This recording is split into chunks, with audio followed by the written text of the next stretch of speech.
Jason Chandler sat on the couch, fixated on his phone until Karen, his wife of nearly 10 years, called with unsettling news. Earlier, a private investigator had revealed Karen's deceit. She and her lover were en route to Honolulu, contrary to her claims. Jason pondered his naivety, having devoted a decade to their relationship now shattered by her lies. Taking a gulp of coffee, he reclined, reflecting on their history. They met in college 13 years prior, both pursuing business degrees. Their romance blossomed, leading to marriage. Post-graduation, Jason joined his father's tire business, mastering various roles and ascending to head the accounting department.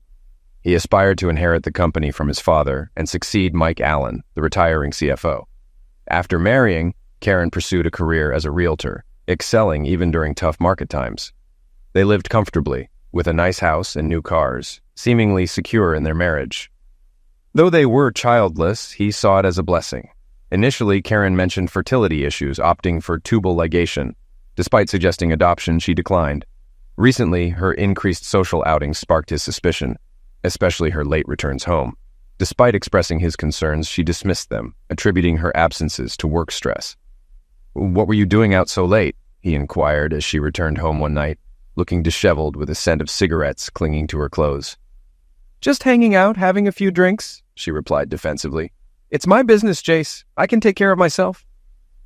Jason was taken aback by her tone, a departure from her usual demeanor. Seeing his reaction, she softened. "I'm sorry, Jace," she apologized. "It's just work stress getting to me." "You've handled market pressures before without this," he pointed out. "What's changed?" "It's tougher than ever out there," she explained. "Competition's fierce and the pressure's relentless." "I get it, but don't take it out on me," he reassured her. "I'm on your side." She hugged him, expressing regret. "You're right, dear, I'm sorry." "Agreed, but please freshen up," he requested. "You reek of smoke." "Apologies, it was smoky at the club," she conceded, heading for a shower. He was already asleep when she joined him in bed. Over time, their closeness dwindled from several times a week to barely once a fortnight. Her interest in his life waned, and he noticed her blatant lies, like the day she claimed to be at the office when she wasn't. He refrained from confronting her, sensing her potential explosive reaction. He pondered how many more lies she might have told. Lying awake beside her, he gazed at her, his worry evident. "What's on your mind, Jace?" she inquired. "I'm worried," he admitted. "About what?" she probed. "Us," he confessed. "It feels like we're growing apart. Do you still love me?" "Of course, sweetheart," she reassured, embracing him.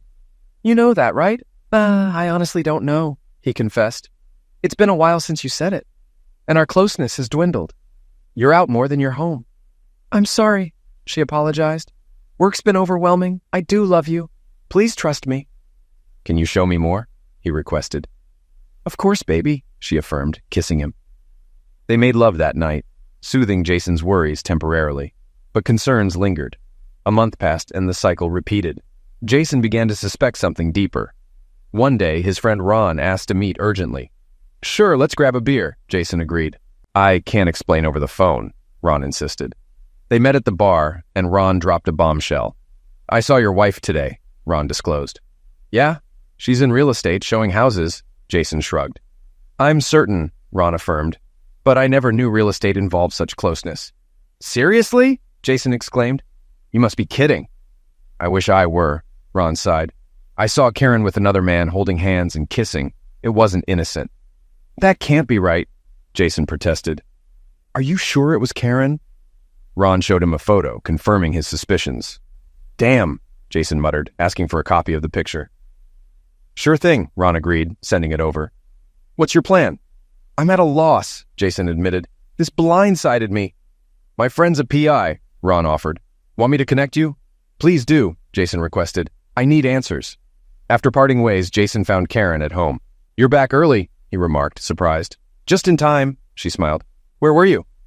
"Having a drink with Ron," he explained. "Everything okay with your friend?" "Not really," Jason shared. "His wife's been unfaithful." "Oh?" Karen feigned innocence. "Yeah," Jason replied. "It's a nightmare I'm glad we don't have." Karen's reaction didn't escape Jason's notice. "It would crush me if you ever betrayed me," he remarked, observing her subtle flinch. "I'd never betray you," she assured, embracing him. "I love you too much." Glad to hear it, he replied, kissing her. What brings you home early? Our company's convention starts this weekend, she explained. I wanted to pack early and spend time with you before we're apart. Where's it held? He inquired. Las Vegas, at the Westgate Resort Hotel, she answered. We leave Friday after lunch. Another award this year? He asked, aware of her past achievements. I suppose, she replied. They kissed again, and he suggested celebrating their anniversary in Vegas.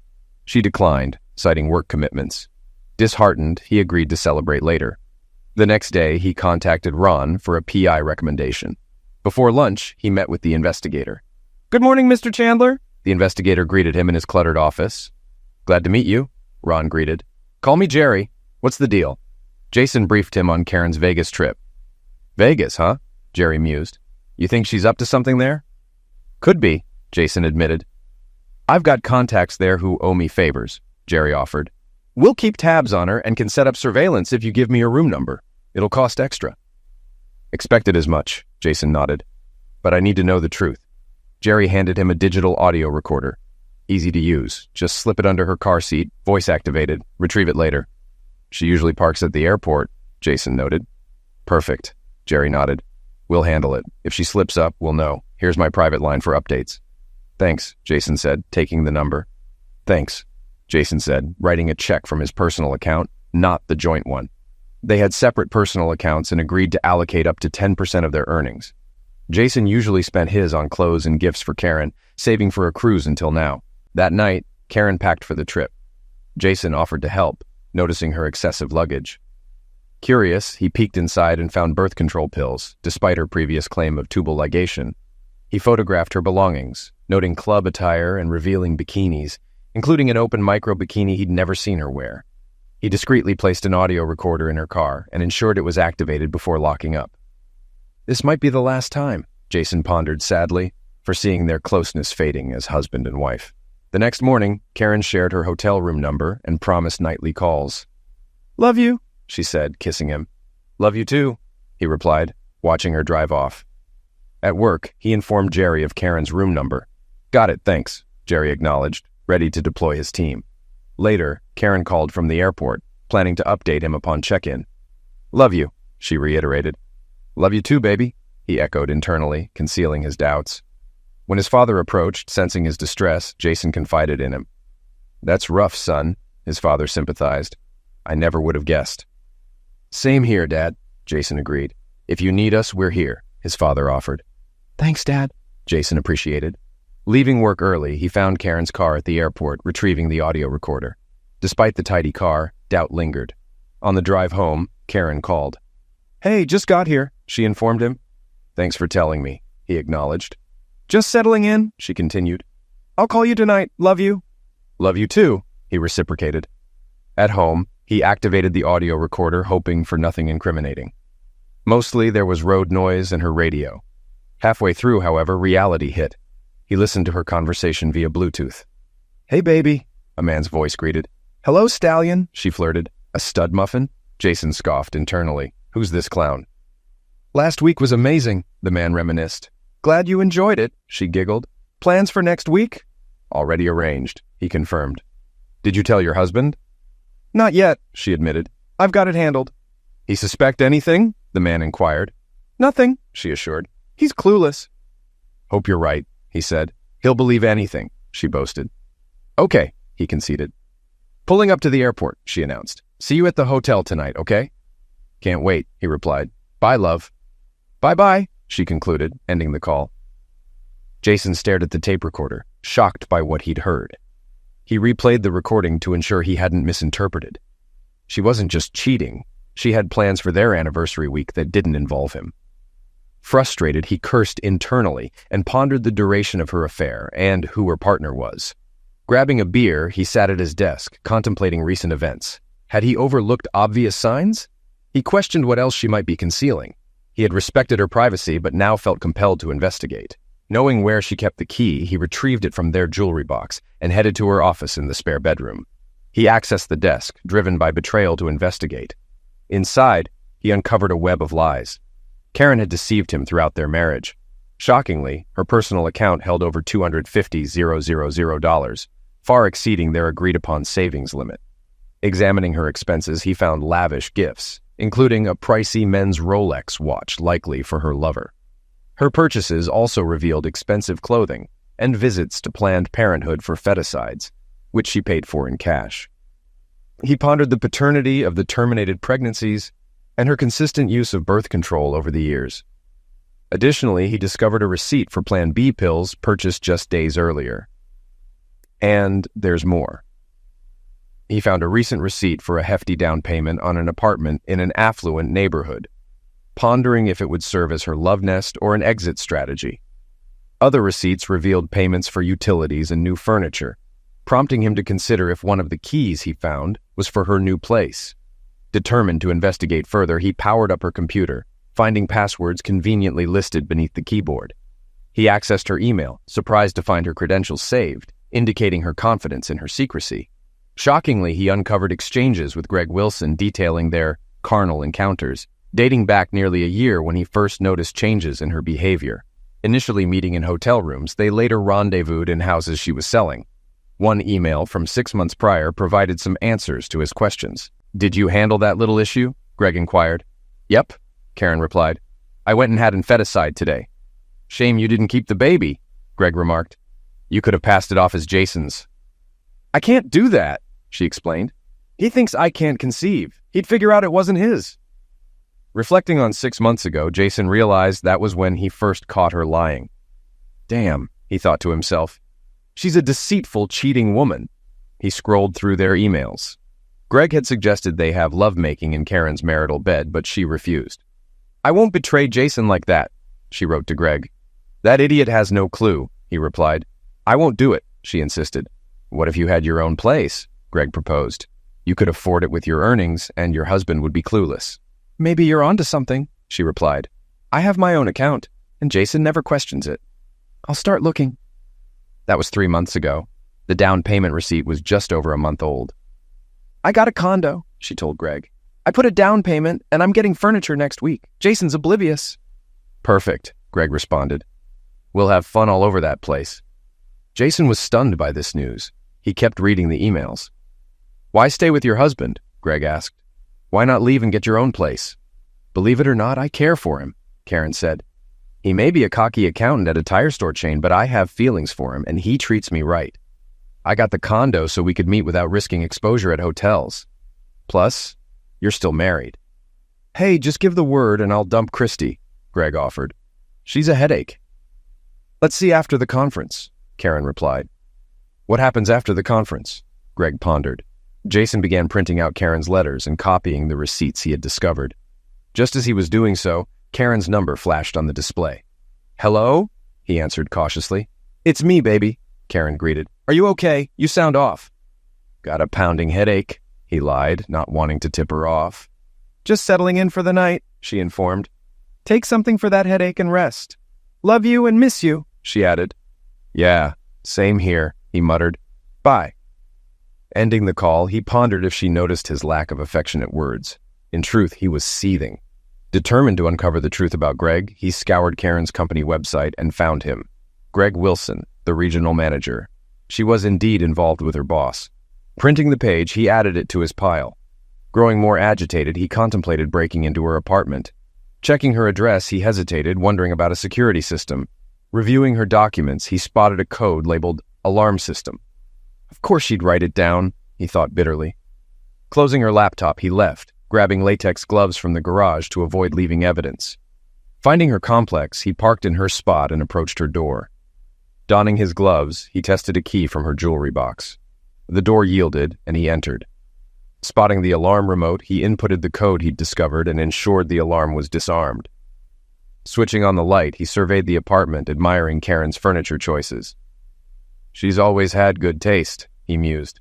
"Shame her loyalty doesn't match her decor preferences." As expected, there were no pictures of him. This was her love nest, her retreat from their marriage.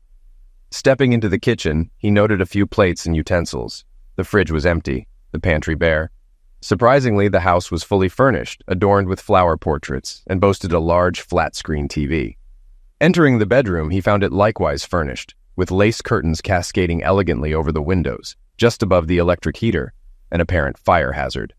Opening drawers, he discovered unfamiliar underwear and suspected Greg's presence from men's undergarments. Taking out his phone, he snapped photos. In the nightstand drawer, a card from Greg confirmed his suspicions. "Thanks for the watch," it read. "Looking forward to your housewarming. Love, Greg." Anger surged. He imagined confronting Greg. More clothing, both male and female, filled the dressing room. In the master bathroom, he noticed 2 toothbrushes by the sink and his and hers towels next to the shower. He grabbed his phone, snapping a few more photos. In the second bedroom, a small desk and chair were the only furnishings. A network cable lay on the desk, likely for her laptop. Amid the letters addressed to her, all from utility companies, he ensured her name and address were visible in the pictures. Lace curtains, like those in the bedroom, covered the windows here, also draping over the electric heater. He noted several potential fire hazards, including the absence of smoke detectors in the bedrooms and the aged one in the kitchen. He wondered if it even had a battery. Confirming everything was as he found it, he switched off the lights, activated the security system, and departed, double-checking the locked door. Returning to his car, he pondered his next steps. Divorce was inevitable. He couldn't trust her again, even if she severed ties with her lover and relinquished the apartment. Aware men often fare poorly in such situations. He hoped her higher income would spare him alimony. Consulting a lawyer seemed wise before proceeding. He also hoped her sole ownership of the apartment meant he wouldn't have to surrender their home or divide its sale proceeds. He felt she had abandoned him by purchasing the apartment secretly. With no children, custody and support were non-issues, but he wanted retribution for their betrayal. Violence was out of the question. He had no desire for jail time. Returning home, he searched the phone book and located an ad for Gregory Wilson. Hoping it was the same Greg Wilson, he dialed the number. "Wilson residence," a woman's voice answered. "Is this Mrs. Wilson?" he inquired. "Yes, it is," she confirmed. "Who am I speaking to?" "Jason Chandler," he introduced himself. "Your husband is the regional manager for Acme Real Estate?" he verified. "Yes, he is," she replied. "But he's away at a conference this weekend and will be visiting other offices next week. You'll need to call the regional office and leave a message for him there." "Actually, Mrs. Wilson, it's you I'd like to speak with," Jason redirected. "Oh?" she responded. "Yes, ma'am," Jason continued. "I hate to break this to you, but my wife is having an affair with your husband." "Are you certain?" she inquired. "Absolutely," Jason asserted, "and I can provide evidence." "Do you have solid proof?" she pressed. "I can even show you where they meet up if you'd like," Jason offered. He heard her sigh through the phone. "Would tomorrow work for you?" she proposed. "Certainly," Jason agreed. "What time suits you best?" "Around 1 o'clock in the afternoon," she suggested. Providing her with Karen's apartment address and directions, Jason concluded, "I'll see you then," before ending the call. Grinning, he approached his desk and began drafting a to-do list. First on the agenda, change the door locks, ensuring it was done before meeting Greg's wife at Karen's place. The temptation to drown his sorrows in booze crossed his mind, but he dismissed it. Opting instead for a cold pizza slice, he mulled over his options. Satisfied, he ascended the stairs and retired for the night. Early the next day, he visited the hardware store, purchasing supplies to replace the locks and crafting an extra key for the apartment. By noon, all locks were switched. After showering, he grabbed his audio recorder and the printed emails from Karen's account, then headed to her apartment to rendezvous with Greg's wife. Spotting Karen's car, he approached a Toyota Corolla nearby, where an attractive, dark-haired woman sat. Knocking on her window, he inquired, "Are you Christy Wilson?"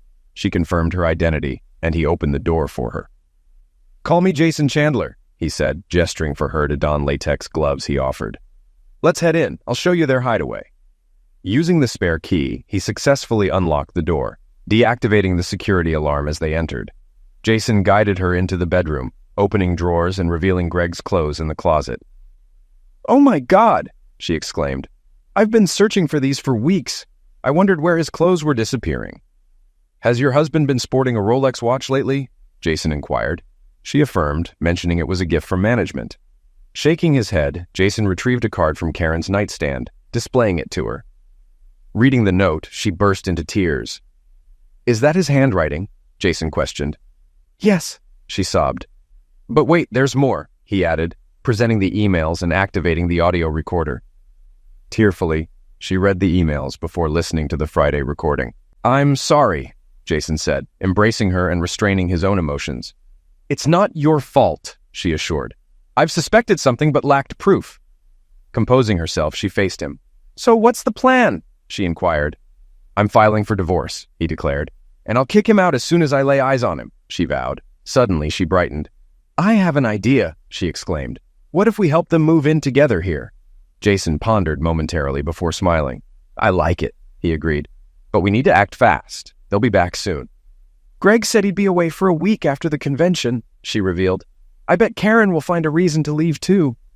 Recalling the recorded conversation, Jason cursed. Damn, you're right, he admitted.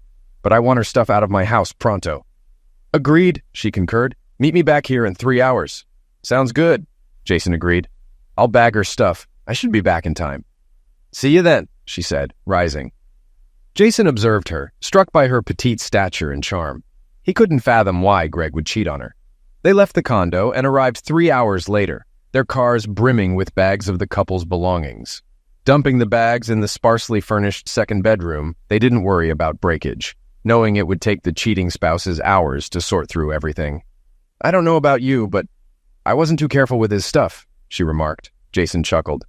Same here, he admitted, sharing a high five with her. Glancing at her, he announced, I don't know about you, but I'm famished. Me too, she agreed. I could really go for a juicy hamburger. A big cheesy one. Sounds perfect, he replied. I know just the spot. Care to join me? My treat. Lead the way, she replied. Heading towards the bar he frequented with Ron, she followed. Upon parking, Christy eyed the building skeptically. A bar? She questioned. Trust me, he assured. They serve the best burgers here. You'll love it. Okay, she acquiesced. But I hope you're not planning to ply me with booze and take advantage. Chuckling, he reassured her. As tempting as that sounds, I wouldn't do that, he quipped. Darn, she joked, laughing. Inside, they ordered beers, burgers, and fries, exchanging stories about their failed marriages over the meal. Their narratives shared similarities, meeting in college, quick marriages, but diverging desires regarding children. He inquired if she was a CPA, to which she replied negatively, expressing hopes of pursuing it someday. Jason shared his professional background, mentioning opportunities in his field. Maybe we can help each other out if you give me your resume, he suggested. I can certainly do that, Mr. Chandler, she responded, taking a bite of her burger. His cell phone interrupted the moment with Karen's caller ID flashing. Answering in a neutral tone, he greeted, Hello? Karen's voice, slurred from booze, came through. Hey, baby, she chirped. What are you up to? Just grabbing a burger at the bar, he replied. What's going on with you? Guess what? She blurted out. I won the Best Salesman Award, she announced before he could respond. Congratulations, he said flatly. Yes, and they want me to stay in Vegas next week to work with their agents, she continued, fabricating. He already knew it was a lie. That's great news, he feigned enthusiasm. What about our anniversary this Wednesday? He reminded her. I know, and I'm sorry, she apologized. Maybe we can celebrate next weekend. No worries, he assured. I understand your work is important. I wouldn't want you to miss a big opportunity. What's that supposed to mean? She queried. Nothing, he brushed it off. Just that our 10-year anniversary only happens once. But I know your job matters to you. Don't stress about it. Yes, work matters. But I thought you'd be happy for me, she sighed. I am, he insisted. Go work with your agents. I'll be fine. I love you, she affirmed. Good, he replied. Me too. Bye. Ending the call, he turned to Christy. That's that, he informed her. She shook her head sympathetically. She picked Greg over your anniversary, she remarked, placing a comforting hand on his. He fought back tears. A man he barely knew showed more concern than his own wife. What a disappointment. I'm sorry, she offered. Thanks, he managed, attempting a smile. He retrieved Jerry's card and dialed his private number. Jerry, he greeted when the older man picked up. Jason Chandler here. Just spoke to Karen and she claims she'll be in Vegas for another week. And you don't buy it? Jerry inquired. Not for a second, Jason confirmed. I was just working on your report, but I'll have my guys surveil them and see what unfolds, Jerry continued. We can proceed.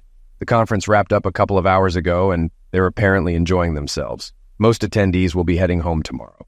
Oh, and your wife and her lover spent last night together.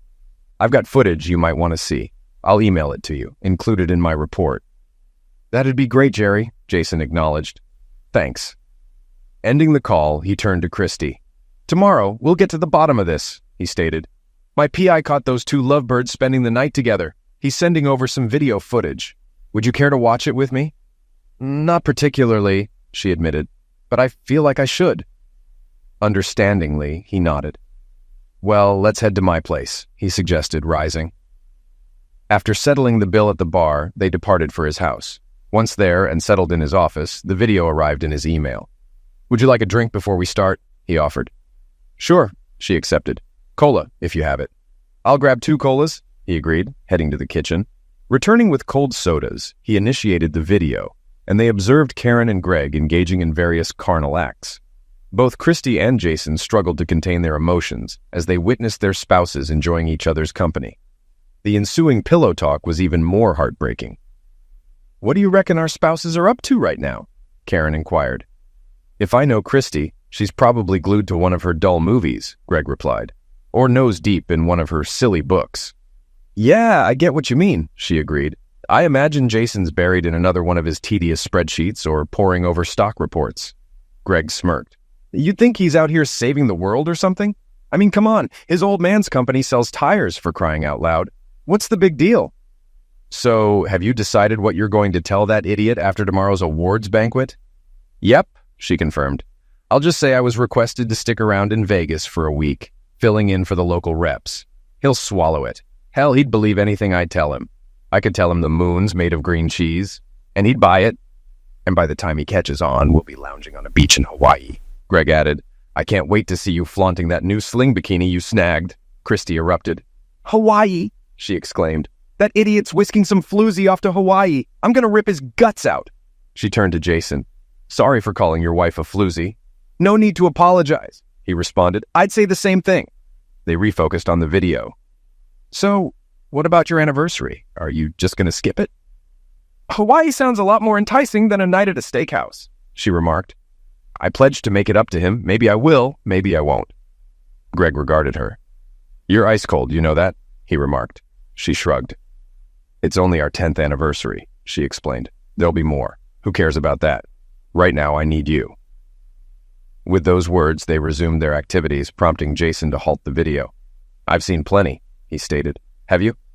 Christy nodded, tears flowing down her cheeks. More than plenty, she affirmed. I'm scheduling a meeting with a divorce attorney come Monday, he disclosed. Would you like to accompany me? Would you mind? She asked softly. Not at all, he reassured. Christy burst into tears, sobbing. Jason wrapped his arm around her, offering a comforting shoulder. Though he felt like crying too, he held back, focusing on consoling her amidst his own emotional turmoil. Would it bother you if I spent the night here? She inquired. No hanky-panky, I just want to cuddle, she clarified. Of course, you're welcome to stay, he replied. Stay as long as you like. Thank you, she expressed. I can't believe I wasted all those years on that idiot. All this time I've been falling for his lies. I totally get it, Jason empathized. He escorted her upstairs to the master bedroom and found an old t-shirt that appeared long enough for her to sleep in. Taking it, she retreated to the bathroom to change. After waiting for her return, he donned his pajamas and settled into bed. She emerged from the bathroom wearing the long t-shirt, and he was almost taken aback by her appearance. He always admired Karen's legs, but Christy's were the slenderest he'd ever seen. She smiled as she slipped under the covers. What's wrong? She asked.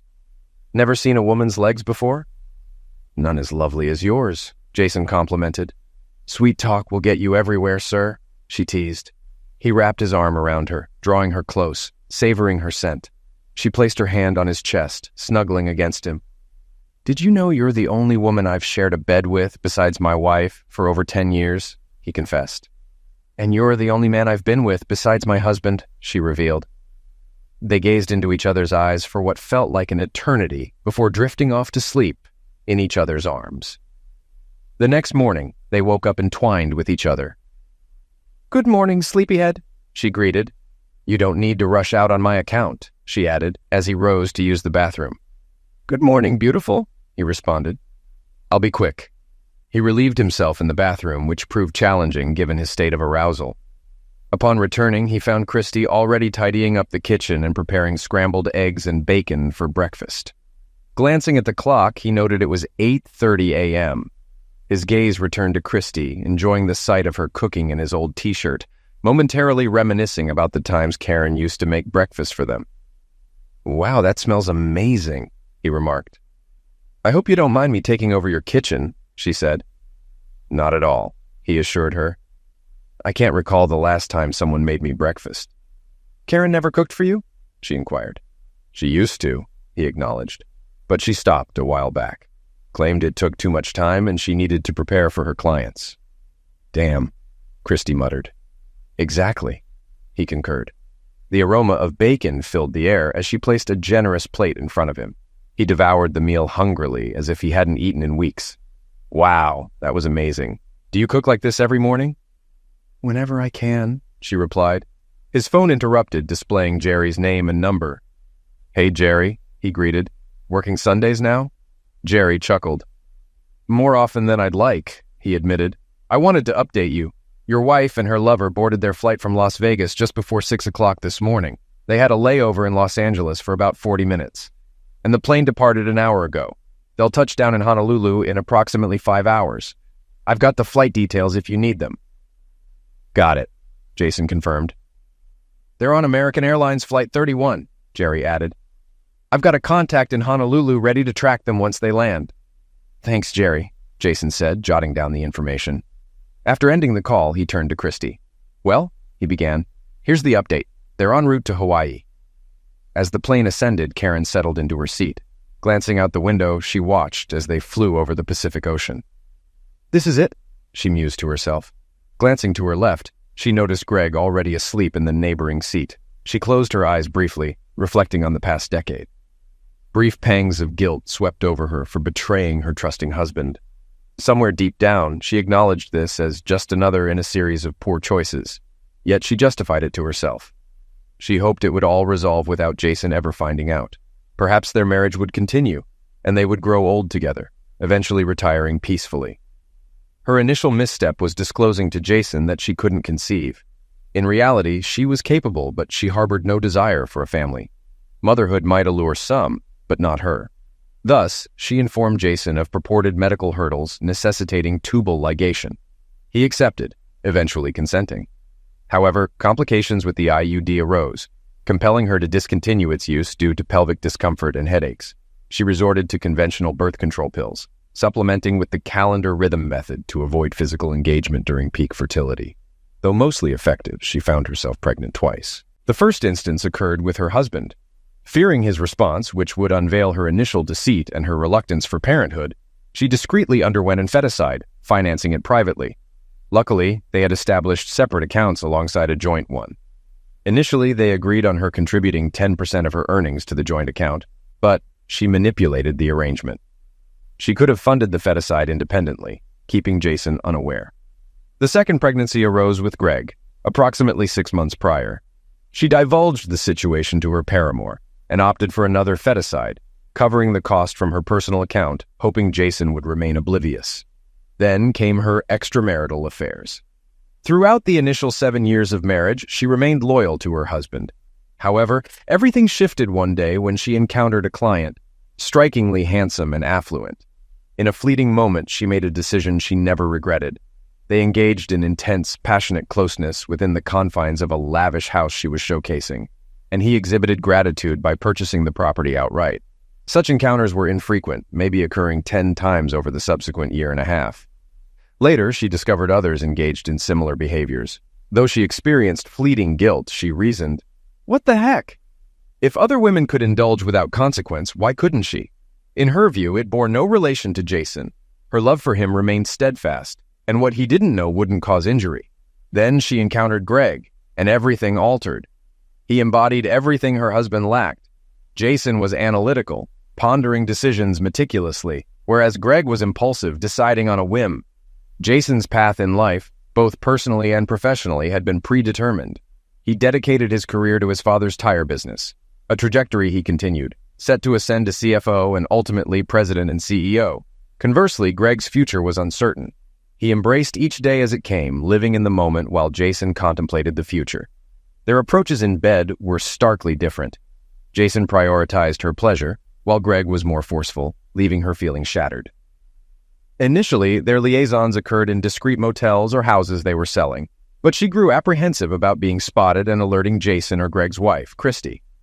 Then, after Jason voiced concerns about their relationship, she distanced herself from Greg, momentarily redirecting her affection toward her husband. However, her resolve waned, and Greg sought to reconcile, but she feared Jason discovering their affair. To mitigate this risk, she decided to purchase her own apartment, providing a private sanctuary for her and Greg. Despite Jason's conservative demeanor, she harbored lingering emotions for him. Their decision to file tax returns separately facilitated her departure with Greg while still benefiting from tax breaks. It seemed like a win-win situation, or so she convinced herself. These events culminated in her plan to spend a week in Hawaii with Greg, masking her absence from the office as a vacation with her husband after their corporate meeting. Simultaneously, Greg informed his wife of his upcoming travels, a routine occurrence. She deceived Jason, claiming a week-long trip to Vegas, confident that he would believe her every word. Although she regretted missing their 10th wedding anniversary, she vowed to compensate upon her return, ensuring her secret remained intact. She grinned as she gazed at the azure water beneath them, thoughts drifting to Hawaii. Greg had purchased a daring open bikini for their trip, eager to watch her undress and indulge in beachside self-pleasure. The notion stirred arousal between her thighs, tempting her to succumb to the urge right then and there. Contemplating a clandestine bathroom rendezvous later, she glanced at her phone, half expecting a message from Jason. His preference for calls or face-to-face communication didn't surprise her. A smirk played on her lips. A sudden shudder and change in engine pitch hinted at turbulence. As the plane dipped and the engines altered their tone, dread crept in. Glancing out the window, she realized the gravity of the situation. Panic erupted in the cabin, gravity pressing her into her seat. The sight outside confirmed their descent. "Oh God," she thought, resignation flooding her.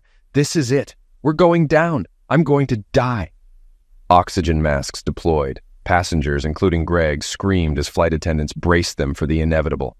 Tears streaming, she cast a final glance at her phone, steeling herself for one last decision. Jason and Christy wrapped up breakfast, tidying away the last of the dishes before returning to the table to strategize about their unfaithful partners. Jason admired Christy's analytical skills, feeling a newfound closeness with her that had been absent with Karen for months. As he returned to the table with a fresh cup of coffee, his phone buzzed, displaying Karen's name and number. Putting it on speaker, he answered, greeted by Karen's panicked voice amidst background clamor and distant shouts. "Jace!" she yelled, barely audible over the chaos. "Karen, what's happening?" he asked, straining to hear. "Plane, down! Sorry!" Her voice crackled before the call abruptly ended. Stunned, Jason and Christy exchanged glances. Attempting to call Karen back proved futile as it went straight to voicemail. Turning to Christy, Jason urged her to contact Greg. Rushing to retrieve her phone from her purse, Christy dialed Greg's number, but it too went unanswered, diverting to voicemail. Jason headed to his home office, powering up his computer to seek more information. After finding the airline's contact number through a search engine, he dialed and, after initial refusal, managed to speak with someone who confirmed they were investigating reports of the plane crash. Leaving his and Christy's contact details, along with Karen and Greg's, he was assured they would be notified of any updates. With nothing further to find online, he estimated it would be at least an hour before they received any news. They headed to the front room, switching on the TV in hopes of catching any news updates. Jason flicked through channels, but there was no breaking news. Reflecting on the events leading up to this moment, he glanced at his phone. Finally, a news network flashed a report that an American Airlines flight bound for Honolulu had crashed in the Pacific Ocean, though without providing specifics. "Oh God!" Christy exclaimed, her hand covering her mouth. Jason embraced her, silently praying for Karen's safety. Despite the strain in their marriage, he couldn't bear the thought of her perishing. An hour later, the phone rang. Jason muted the TV and answered. "Mr. Chandler?" a woman's voice inquired. "Speaking," he confirmed. "I'm calling to inform you that your wife's flight has crashed," she relayed. "I have no further details at this time, but we will update you as soon as we learn more." "Thank you," Jason responded, ending the call. He and Christy held each other, tears welling in their eyes. Shortly after, Christy's phone rang, delivering the same grim news. Soon after, his father called. It wasn't uncommon. His parents often reached out upon hearing news like this. "Hey, Jace," his father greeted. "Hi, Dad. How are you?" Jason replied. "Just got back from church. Did you see the news about the accident?" his father inquired. "Yes, I did," Jason confirmed. "It's awful," his father lamented. "By the way, how's Karen? Wasn't she on her way back from Vegas?" "She's not doing well, Dad," Jason disclosed. "She was on that plane that crashed." "What?" his father gasped. "What was she doing going to Hawaii without you?"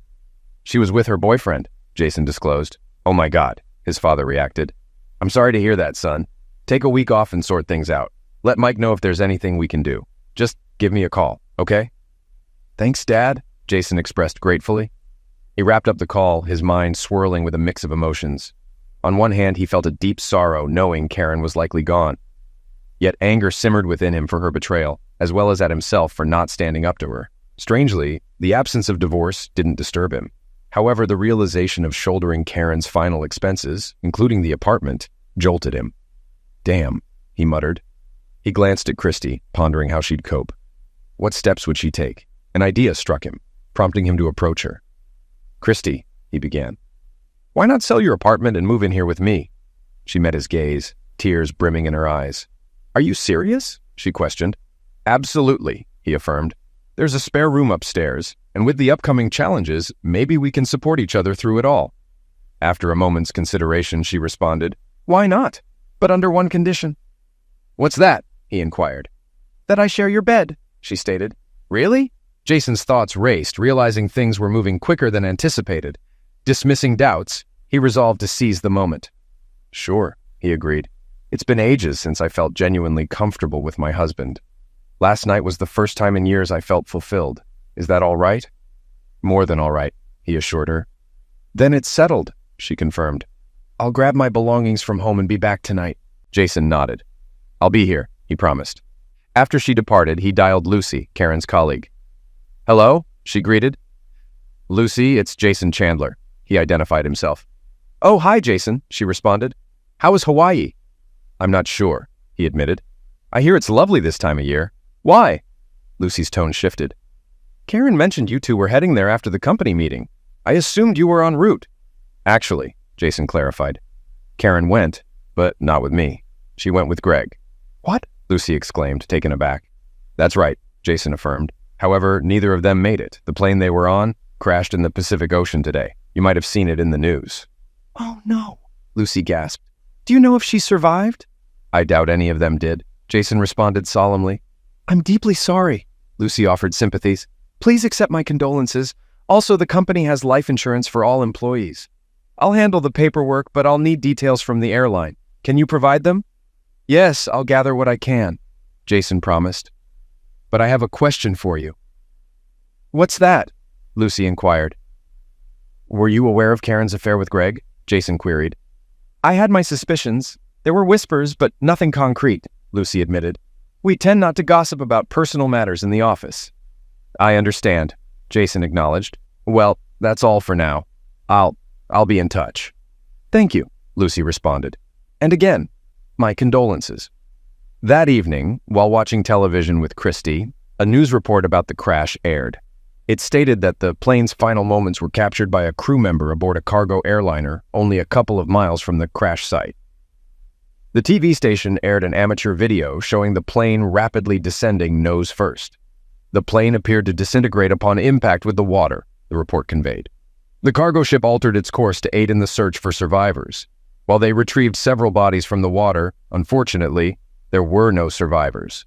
Additionally, they recovered a significant amount of luggage, which included belongings belonging to Karen and Greg. However, their bodies were not among those recovered. In the following months, Jason and Christy experienced a whirlwind of activity. Christy moved in with Jason and sold her own house. Jason had to handle Karen's apartment, which held nothing of value to him. Consequently, he donated everything to Goodwill, which gladly accepted it. Later, he sold the apartment, recouping Karen's original investment. Both Jason and Christy received a $500,000 insurance payout from Acme Real Estate for the loss of their spouses. They promptly began erasing any remnants of Karen from their lives. They discarded photos, stowed away knickknacks, and replaced furniture, especially the bed. Family members took what they wanted, and the rest, including 2 cars, was either sold, donated, or scrapped. Jason also navigated the complexities of closing Karen's bank accounts. After months of paperwork, Jason received a check for approximately $250,000. Lawyers approached Jason and Christy, seeking to profit from the accident. Further investigation revealed that the crew misinterpreted onboard computer warnings and made incorrect decisions. The plane descended at a rate of about 12,000 feet per minute, crashing into the water at roughly 135 miles per hour, a journey lasting just over 3 minutes. Jason imagined Karen's last moments, some spent on the phone with him, as harrowing.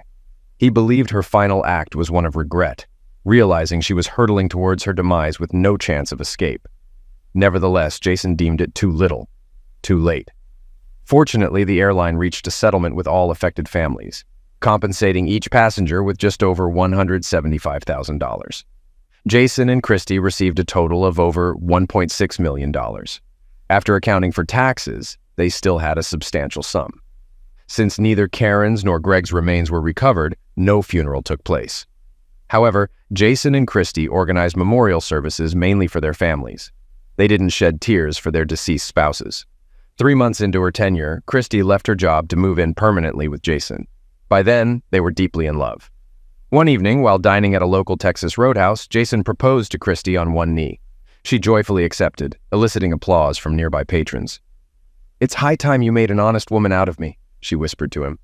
"Why?" he asked. "Because you're going to be a father," she revealed. Overwhelmed with joy, Jason showered her with kisses. "I love you more than anything," he expressed. "And I love you even more," she reciprocated. "Just one request." "What is it?" he inquired.